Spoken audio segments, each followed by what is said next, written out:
Leviticus chapter 6.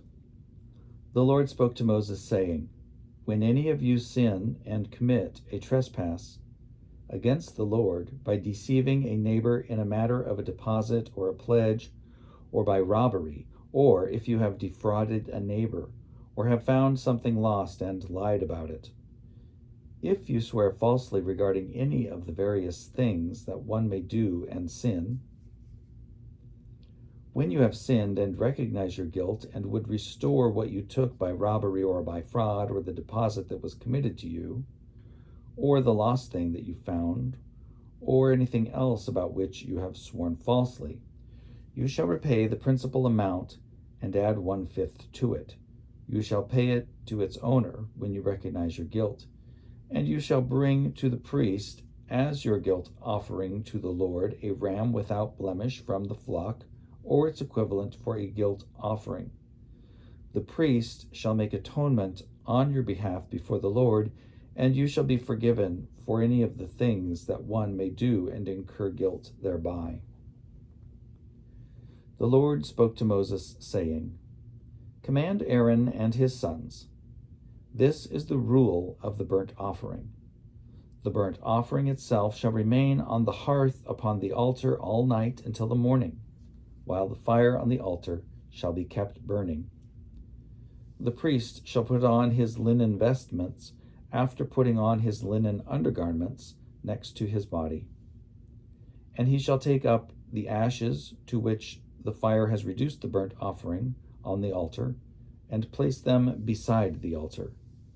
Then he shall take off his vestments and put on other garments, and carry the ashes out to a clean place outside the camp.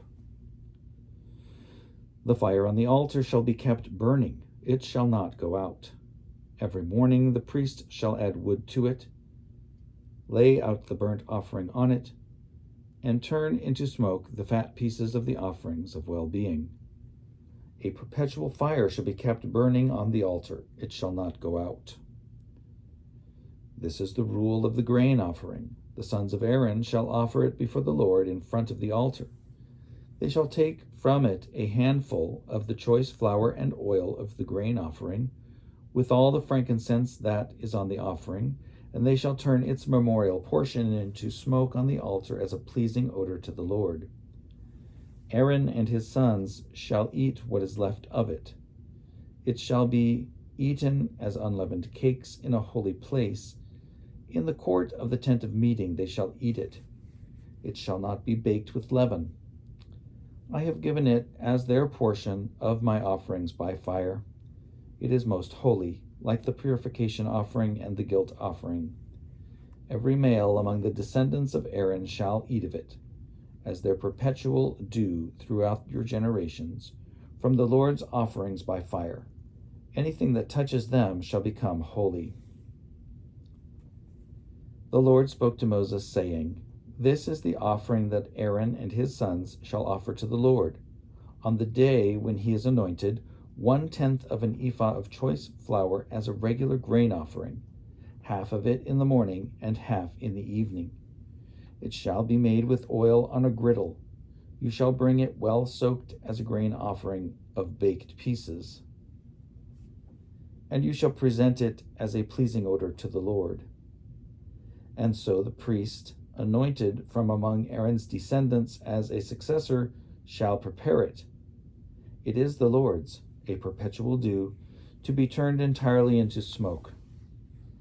Every grain offering of a priest shall be wholly burned, it shall not be eaten. The Lord spoke to Moses, saying, Speak to Aaron and his sons, saying, This is the rule of the purification offering. The purification offering shall be slaughtered before the Lord at the spot where the burnt offering is slaughtered. It is most holy. The priest who offers it as a purification offering shall eat of it. It shall be eaten in a holy place, in the court of the tent of meeting. Whatever touches its flesh shall become holy, and when any of its blood is spattered on a garment, you shall wash the bespattered part in a holy place. A clay vessel in which it was boiled shall be broken. But if it is boiled in a bronze vessel, that shall be scoured and rinsed in water. Every male among the priests shall eat of it. It is most holy.